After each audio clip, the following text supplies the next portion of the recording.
This Real English Listening podcast accompanies the ebook that you can download at zapenglish.com. In this unit, you're going to practice your listening skills around the topic of jobs and employment. Let's start. Listening Task 1. You're going to hear people answering 2 questions. Listen and guess what the questions are. Hi, I'm a teacher at university in Chiang Mai, Thailand. I teach business, so subjects like marketing and finance, business law, and I also teach a course on the environment, so environmental problems in Thailand and how we can solve them. I love the students actually, so I just love the fact that I get to teach them something that they maybe didn't know before. I especially like the challenge of getting information over and sometimes seeing the spark of recognition, a smile on the student's face when they understand something that you've been explaining. And I also like just the fact that you get to stand in front of a class and convey information, challenge the way people think. So all around, I think it is actually the greatest job I've ever had. So I organize production for fair trade products, which might be bags or clothing or jewelry or soap. And sometimes it's a company that is already organized for production, and sometimes I have to go and buy all the supplies and give them to a tailor, tell them what to make, and check on them to make sure that they're making it right. And like that.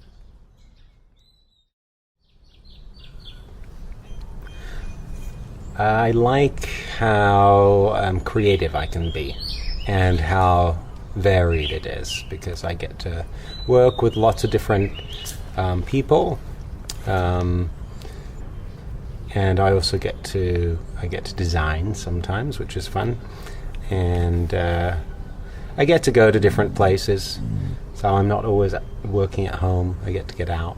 I like that too. Listening Task 1. Answers. The first question was, what's your job? And the second question was, what do you like about your job? Listening Task 2. Now you'll hear the same people answering one more question. The question is, what's difficult about your job? Which group of people does Greg talk about? He's the first speaker. Which group of people does Mike talk about? He's the second speaker.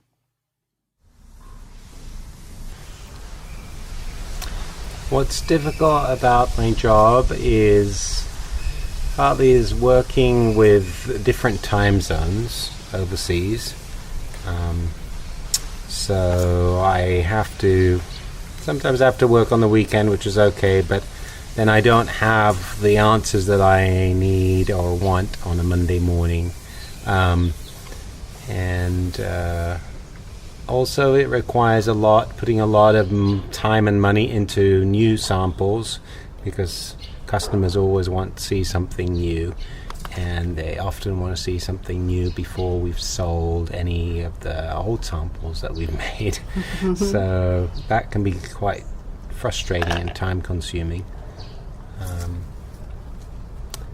And then finding new customers sometimes is a challenge, because most of our time is spent producing stuff rather than selling stuff. So that's the biggest challenge, I think.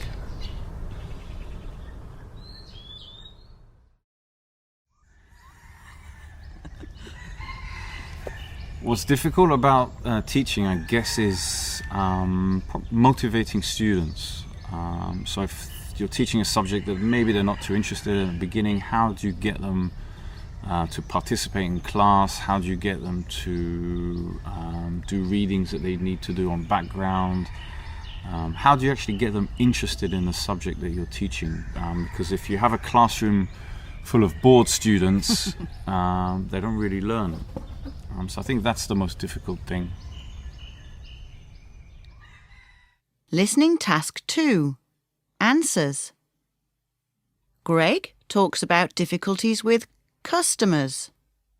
Mike talks about difficulties with students. Listening task 3. Now you'll hear Greg telling us about a typical day in his job. Does he spend the whole day in one place?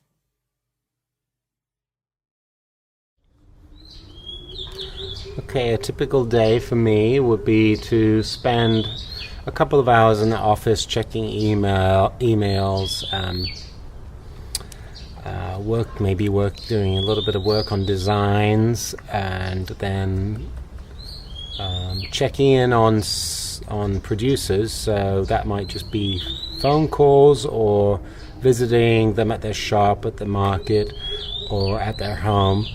And also then buying supplies to deliver to producers.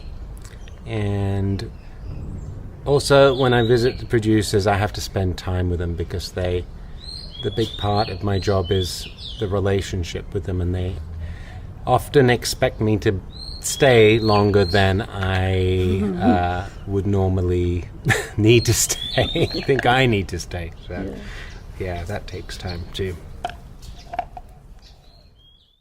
Listening task 3. Answers. Does Greg spend the whole day in one place? No, he doesn't. Some of the day he's at home, and some of the day he's out at markets and shops.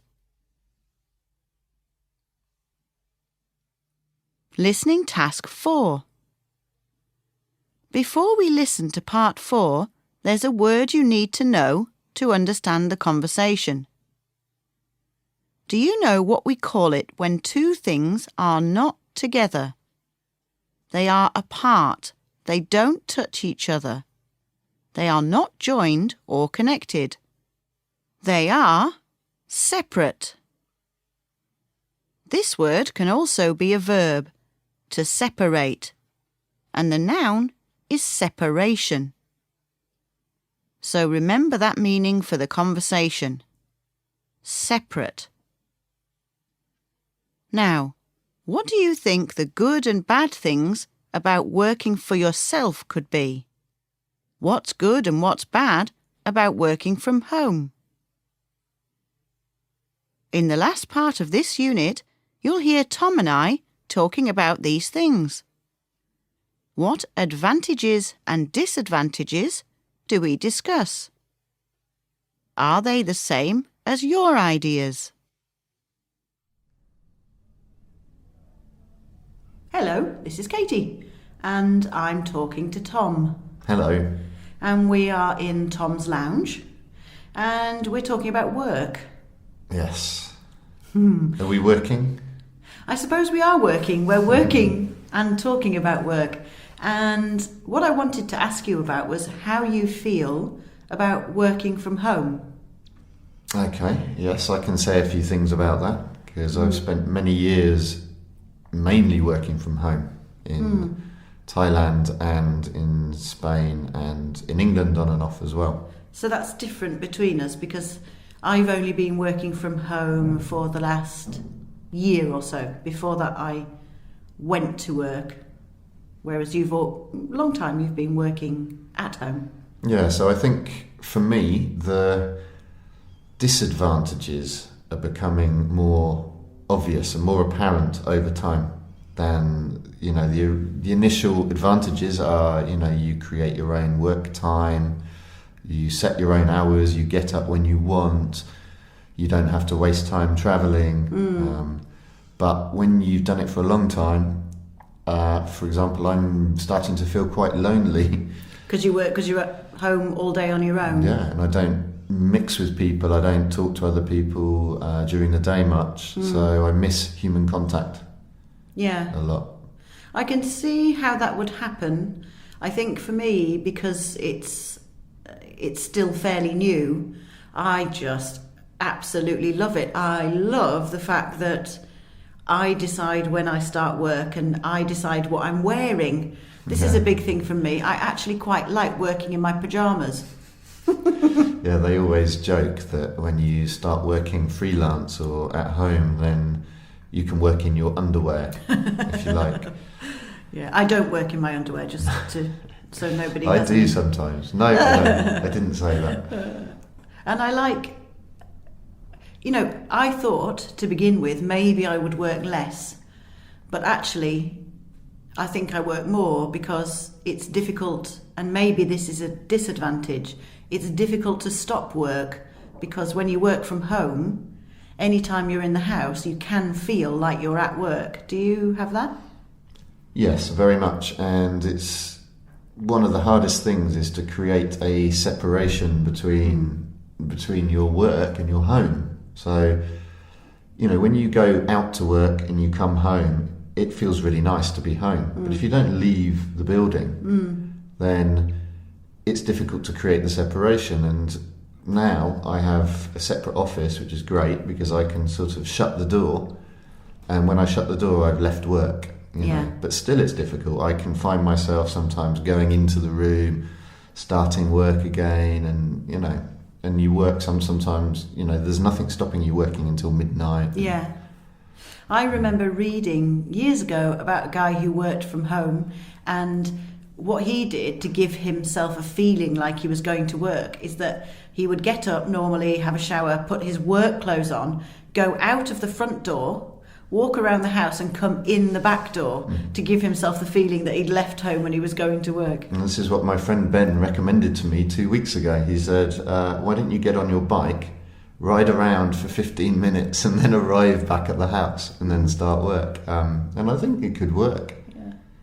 Definitely. But if I were to say to you now, okay, choose now, do you want to go to work every day, leave the house and go to an office, for example, or do you want to continue working at home? Which would you choose? If I had the choice, I would choose a mixture. The ideal working situation for me would be to have a shared office somewhere that was within 15 minutes walk of the house, that I could go to perhaps 3 days a week and then work from home the other 2 or 3 or 4, depending on how hard we're working. But yeah, I think a nice balance would be good between the two. Listening task 4. Answers. The advantages we talked about were being able to start and finish work when you want, being able to wear the clothes you want, not having to travel. The disadvantages we talked about were being lonely because you don't spend as much time with other people, always feeling like you are at work because your job is in your home. Well done! You've practiced listening to natural, unscripted speech on the topic of jobs and employment. Remember, there are some extra tasks to help develop your listening in the accompanying ebook from zapenglish.com. Thank you.